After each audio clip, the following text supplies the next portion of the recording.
जनसन्मान यात्रेनिमित्त आमचे प्रतिनिधी योगेश खरे यांनी सुनील तटकरे यांच्याशी बातचीत केली, पाहूयात।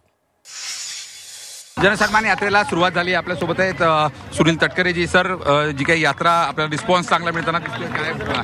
अतिशय अभूतपूर्व अशी यात्रा, ऐतिहासिक स्वरूपाची यात्रा दादांच्या नेतृत्वाखाली राष्ट्रवादी काँग्रेस पक्षाने जी जनसन्मान यात्रा काढलेली आहे, नाशिकच्या भूमीत आज ज्या पद्धतीने अभूतपूर्व स्वागत आहे।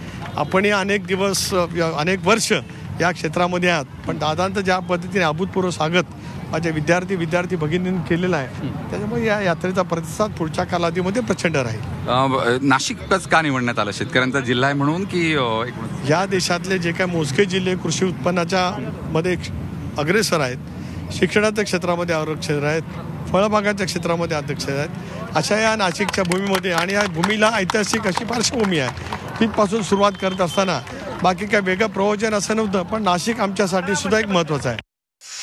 अजित पवारांच्या जनसन्मान यात्रेला नाशिकच्या दिंडोरीमधून सुरुवात झाली। सुनील तटकरे यांनी म्हटलेलं आहे की यात्रेला उत्स्फूर्त असा, अभूतपूर्व असा प्रतिसाद मिळतोय, त्यामुळे ही यात्रा आता पुढे कशा पद्धतीने होते हे पाहणं महत्त्वाचं आहे।